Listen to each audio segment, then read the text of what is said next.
A paz do Senhor para todos. Eu sou o pastor Sábio, Igreja Evangélica Redenção em Cristo, em Ilhéus, Avenida de Itabuna, número 1445, a sede, CEP 45-650-015. Nós estamos aqui nas segundas-feiras, na escala deste mês. Me aprove estar todas as segundas-feiras, mas tem também na quarta e na sexta com o presbítero Leninho, das 10 ao meio-dia, e Lázaro, evangelista Lázaro, na sexta-feira, e eu estou na segunda. E aqui eu quero transmitir uma mensagem que Deus alegrou a minha alma para que eu desse essa mensagem. Com Deus no isolamento. Isolamento é coisa antiga. Isolamento é de muitos anos. Olha o que está escrito em Gênesis 39, de 19 a 23. Fiz aqui minha apostilinha, tá? E aconteceu que, ouvindo o seu senhor as palavras de sua mulher, aqui fala de Potifar, que ele falava dizendo: conforme a estas mesmas palavras me fez teu servo, a sua ira se acendeu. E o senhor de José o tomou e o entregou na casa do cárcere, no lugar onde os presos do rei estavam encarcerados. Assim esteve ali na casa do cárcere. E o Senhor, porém, estava com José, e estendeu sobre ele a sua benignidade, e deu-lhe graça aos olhos do carcereiro mor. E o carcereiro mor entregou na mão de José todos os presos que estavam na casa do cárcere, e ele ordenava tudo o que se fazia ali. E o carcereiro mor não teve cuidado de nenhuma coisa que estava na mão dele, porquanto o Senhor estava com ele, e tudo o que fazia o Senhor prosperava. Tudo o que fazia o Senhor prosperava ele, fazia prosperar José. Então, é melhor estar com o Senhor do que estar sem o Senhor. Se for para escolher, você tem que ficar no isolamento com o Senhor, ou fora do isolamento sem o Senhor, de maneira nenhuma. Nós preferimos estar reclusos, trancados, trancafiados, ou assim como a igreja está, que é congregando pela internet, tá?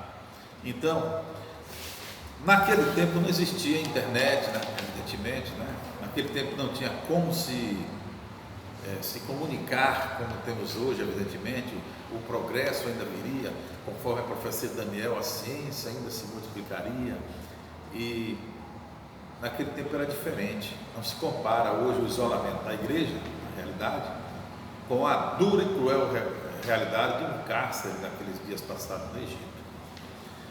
Aqui analisemos o seguinte: verificando as páginas das Sagradas Escrituras, encontramos exemplo de servos de Deus que, em situação de isolamento, sem transmissão de mensagens, sem poder fazer transmissão de mensagem para parentes, para amigos, familiares, etc., por qualquer meio de comunicação, passaram muitos dias sem contato com o ambiente sagrado de um templo, sem participar de cerimônias que o Senhor estabeleceu para seus fiéis, e, no entanto, permaneceram com Deus. Eu escolhi José, para José.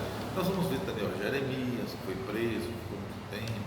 Nós vamos ver que Daniel foi parar também na cova dos leões. Olha só, nós vimos aí um isolamento com feras à terra. Tem também os isolamentos por prisões de Paulo. Claro que são situações vexatórias, a princípio vexatórias, porque são castigos castigos que foram determinados.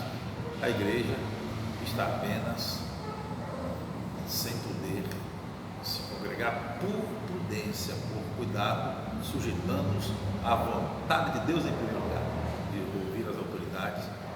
E aí a gente está assim, se comunicando como agora. Mas tivemos na Bíblia casos sérios que os que estavam reclusos viviam felizes, abençoados, e no fim vamos entender e vamos verificar que Deus transforma aquilo que é degradante em bênção. Foi assim até com nosso Senhor Jesus Cristo na cruz.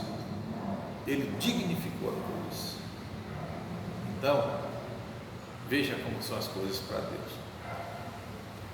Um dos campeões de Jeová que conseguiu ir bem, sem desfalecer, transformando sua sina, Deus transformando sua sina em bênção, foi de fato José. Às vezes eu fico pensando, se não seria melhor mesmo que José tivesse sido preso pelos irmãos, primeiramente detido, jogado num poço para ficar detido ali até poderem dar um fim. Quiseram matar, e veio Rúben, e Rúben interveio para que os irmãos não matassem José. Disseram não, vamos vender ele como escravo. Mudaram de ideia, convenceu e levaram eles para entregar aos midianitas. Daí lá se vão naquela caravana que passava e vender ele como escravo. Ele terminou indo parar no Egito. Veja quanto não sofreu esse jovem, mas ele não se apartou de Deus. Então, a reclusão de José, o isolamento, na verdade, começou quando ele foi detido pelos próprios irmãos. Mas vamos vendo que continuou como escravo, não era liberto, na verdade, era controlado, tinha uma vida controlada pelos que haviam comprado, que eram como propriedade das pessoas do passado. E como em diversos lugares desse mundo, ainda com certeza, se procurar, existe ainda esse tipo de tratamento com pessoas, com seres humanos. É como se os seres humanos fossem mercadorias ou propriedades. Então, José foi preso e Deus, no destino dele, por confiar em Deus, por ele se esforçar e ser merecedor da atenção de Deus, agradando a Deus, mesmo estando naquela situação, temer a Deus e sujeitar-se a Deus. Então ele teve um triunfo de ser governador do Egito, porque está escrito na própria palavra de Deus que Deus tira aquela pessoa de lá do entulho e coloca entre os grandes. Então Deus é poderoso. Então ele era fiel a Deus no desprezo dos irmãos e no distanciamento familiar, longe de seu ambiente de família, longe do seu ambiente doméstico, do contato com o seu pai, sem a esperança de voltar para ver os pais logo, vexado, querendo ver. Olha o que um jovem não sente quando está numa situação dessa. Imagine o que é que acontece, um sequestrado, o que é que se passa na mente de um sequestrado. Pessoa sequestrada, está em poder de inimigo, de pessoas estranhas, de pessoas que... Então José passou por essa sina, passou por isso, e Deus era com ele. Que coisa boa, Deus sendo com o homem. Deus é a melhor companhia que existe. Jesus é a melhor companhia do mundo. Que amigo é Jesus? Então, o Senhor era com José, e José se sentia confiante não somente em Deus. Deus era com ele, e ele, desviando-se do mal, desviou-se da mulher de Potifar, que queria lhe agarrar. Ele deixou a capa na mão dela, escapuliu, fugiu, se saiu, mas ela terminou caluniando, dizendo que ele tentou pegar a força, e aí Potifar, que era seu marido, resolveu ouvir a mulher e prender José, mandou prender José, e foi uma coisa horrível. Botaram ele no cárcere junto com quem? Com tantos outros que estavam lá no cárcere, que ele estava condenado por ter feito de fato coisas horríveis, coisas reprováveis, que o rei sempre mandava para os calabouços aqueles que tinham contas a prestar com a sociedade por delitos cometidos, por atentados cometidos, por infidelidades cometidas. José foi contado entre os malfeitores. Lembra Jesus? Jesus foi contado entre os malfeitores até no Calvário, quando chegou lá. Muito bem. Mas quando um crente guarda a sua vida como Deus se agrada, Deus nunca o abandona. Olha, jamais Jesus ia abandonar José. Naquele tempo, Jesus, nas nossas traduções bíblicas, eu observo que ele era apelidado de Jeová. Jeová jamais iria abandonar José. Os irmãos abandonaram, mas Jesus não abandonou José. É inclusive doutrina, isso é mandamento. Eu ia falando mandamento, não é mandamento, mas é a revelação de Deus, está na palavra de Deus, que ainda que os parentes desprezem, Deus não despreza o seu servo fiel. É importante ser servo de Deus. Vejamos que pela maneira como José se comportou, foi como se Deus tivesse propósito de que sua sorte fosse assim para mais lhe abençoar. Vejamos que no fim foi muito melhor para José acontecer todo esse desatino em seu destino do que se ele tivesse ficado na casa de seus pais, fosse criado, terminado de ser, viesse a idade e tudo mais, ficando na casa de seu pai. Assim ele pôde ter muito mais história para contar, muito mais beleza para exaltar o nome do Senhor, muito mais razão para glorificar e adorar o seu Deus, do que se ele tivesse ficado em casa. Isso é verdade. A igreja verdadeira tem agora a oportunidade, nesse confinamento que estamos, sem fazer culto, sem se reunir, só a saudade batendo na gente. Olha, a igreja verdadeira tem agora a oportunidade de fazer como José e, confiando em Deus, aproveitar esse tempo de isolamento, o qual não se iguala, é claro, àquela da vez de José, a realidade que circundava José, para permanecer fiel a Deus, procurando em tudo agradar a Deus. É importante ouvir e tomar cuidado de obedecer às orientações do pastor, presidente da igreja, que zela pelos irmãos como aqueles que haverão de dar conta, como está escrito lá no livro de Hebreus, ao dono das almas. Quer dizer, cada um dará conta de si mesmo, mas os pastores tomam conta como se fosse dar conta de cada um.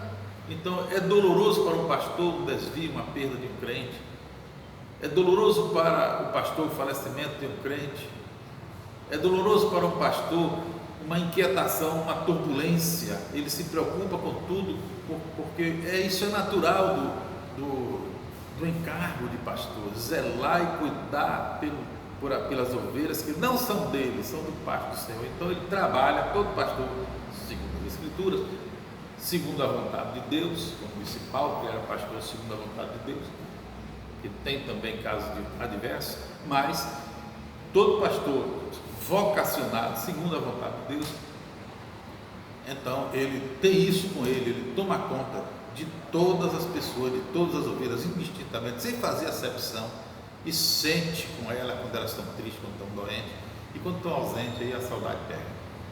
Nós estamos vivendo a fase da saudade. É um tempo para todo propósito, debaixo do céu, mas nós estamos no tempo de ter saudade dos irmãos, para orar mais por eles, né? E isso começa pelo zelo, pelas orações nos horários. Aqui no nosso caso, as orações nos horários programados, fazemos escala para que em casa os irmãos orem nos determinados horários, procurando flexibilizar a questão do horário, fazendo escalas mensais. Nosso comparecimento aqui é para também atender a casos, a nós, certos nós, tá? Certas coisas, o pastor dá plantão na igreja, alguém adoece, acontece um acidente com alguém está com suspeita de coronavírus, o pastor vai lá visitar a família e orar com a família por aquela pessoa, para que a família se sinta espiritualmente atendida e sentir o carinho e o abraço do pastor à família, falando de abraço à família. Tá? Todo cuidado com a fé é devido. Essa situação pode demorar meses e chegar ao fim do ano. Isso é uma questão de, eu acho assim, eu acredito que até descobrir essa vacina, para que seja seguro qualquer reunião nesse Brasil, nesse mundo, vai depender de uma vacina, se encontrar uma vacina para eliminar o vírus e atingir as pessoas. Só a partir daí, quando as pessoas estiverem vacinadas contra esse vírus, é que vai se poder sossegar, senão não se poderá sossegar. Mas em Cristo, somente nele podemos ter o nosso descanso. Só nele se pode estar em segurança. Então, todo cuidado com a fé é devido. Nessa situação pode demorar mais meses e chegar ao fim do ano. Não obedecer pode provocar desalento. Uma das coisas principais que nós temos que evitar é desalento. Que não pode se agarrar com Jesus, entra no desalento. Fica triste, fica saudoso, perde as estribilhas, não tem força, não sente que a sua oração está sendo recebida por Deus, e a Bíblia mostra situações em que as orações não são aceitas por Deus. Então é preciso vigiar. Não existe fonte que possa estar blindada contra possível desânimo, até descaminho, relaxamento, passa das horas de orar, passa das horas de oferecer a Deus adoração. O isolamento no cárcere, a solidão, o desejo de estar com Jesus e as injustas impossibilidades da prisão fez João Batista cair em desalento. João Batista, já pensou, no cárcere, em prisões afastadas ali do meio da cidade? João não estava preso dentro do castelo do rei. Eu já li que João estava preso em prisões, em cárceres situados fora da cidade. Então houve um isolamento. A cidade do cárcere seria Jerusalém. Então a situação de João, a falta de liberdade, de acompanhar Jesus, de ver Jesus, que ele queria tanto ele queria ver Jesus, estar com Jesus, ele que anunciou tanto Jesus. A gente sabe que existe muito protocolo hoje em dia para se fazer visita a quem está em cárcere. Naquele tempo, quando não existiam direitos humanos estabelecidos em lei, nas constituições das nações, naquele tempo era muito mais difícil de se imaginar a proteção ao direito dos encarcerados, mais difícil. Então, aquelas masmorras jogadas como aquelas masmorras do castelo do rei Herodes. Então, a Bíblia diz que acrescentou-se as maldades do rei, mas essa de lançar João no cárcere. E aquele isolamento aí fez com que ele caísse em desalento. Ele mandou 2 discípulos a Jesus. Vai, pergunta a Jesus o que ele mesmo tinha visto, o sinal que foi dado em profecia a ele, que aquele que descesse sobre o qual descesse o Espírito Santo, esse é o Cristo Messias. E João, mesmo tendo batizado, tendo visto esse sinal, naquele desalento, ele chega a esse ponto de completo desânimo, desalento. Então, o desalento pode entrar por uma porta que não sabe qual porta seja. Entrou em João, e aí? Aí Jesus mandou dizer a João, diz a ele, vai, diz o que vocês mesmo estão vendo, ouvindo e ouvindo. Os cegos veem, os coxos andam, os leprosos são limpos, os surdos ouvem, os mortos ressuscitam, e aos pobres é anunciado em Deus. Isso são prerrogativas profetizadas para o Messias. Aí foi quando Jesus enfatizou que dos nascidos de mulher não tem nenhum maior do que João, mas disse que os que estão no reino de Deus, o menor deles é maior do que João. Por quê?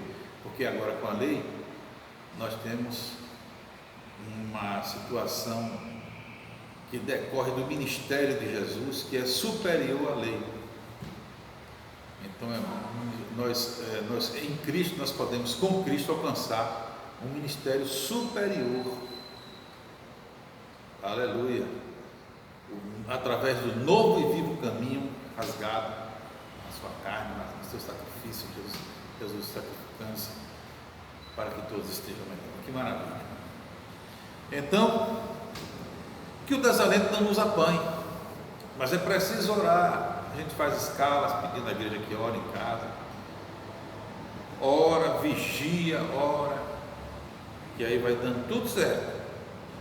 Quem orar está se vacinando contra desalento, contra as fraquezas que chegam de repente. E olhar, está na hora de pensar naquele corinho.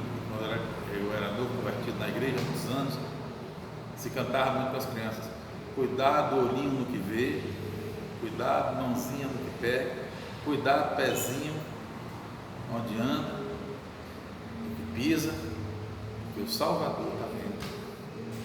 Então, que Deus nos abençoe. Oremos, confiemos, obedeçamos, lembrando-nos de que não tem provação que não passe. Nós estamos vivendo sob provação, mas tudo isso vai passar, em nome de Jesus. E você que não aceitou a Cristo ainda, aceite Jesus. Se tem alguém que chegue ao alcance dessa mensagem, que ainda não aceitou Jesus, tome essa decisão. É o melhor do mundo para você, que ainda não fez isso. E se você está, vigia, se você já está com Cristo, você já é descendente de Abraão e herdeiro das promessas, não perca isso. Está lá em livro de Gálatas, capítulo 3, verso lá no fim, capítulo 3, capítulo 29, você vai encontrar, mais ou menos, você vai encontrar que aqueles que estão em Cristo são já filhos de Abraão e herdeiros das promessas. Minhas palavras ficam por aqui desta vez, até a próxima.